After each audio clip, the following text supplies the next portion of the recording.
এই জন্য মানুষ পাঠাবো, বাংলা ফাসাদ করেছে জিন জাতিরা। আমি মানুষ পাঠাইলাম, মানুষের মধ্যে সেই ধরনের একটা শক্তি আমি প্রতিষ্ঠা করে দিব গোপনীয় ভাবে। এই শক্তি সুপ্ত এবং গুপ্ত, ওই শক্তি মানুষের মধ্যে আমি দিয়ে দিব। মানুষ যেন তালাশ করে ইবাদত বন্দেগী করতে করতে আমি আল্লাহর নাগাল এবং ঠিকানা পাইয়া যায়।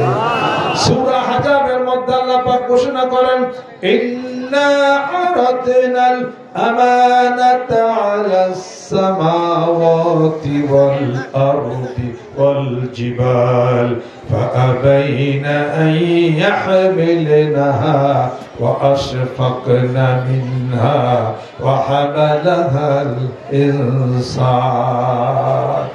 আমি আমার গুপ্তধন, আমার আমানত, সূরা হাজাবের মধ্যে আল্লাহ পাক ঘোষণা করেন, এই আমানত পাহাড়ে রাখতে চাইলাম, পাহাড় বলে না। আর আসমানে রাখতে চাইলাম, আসমান বলে না।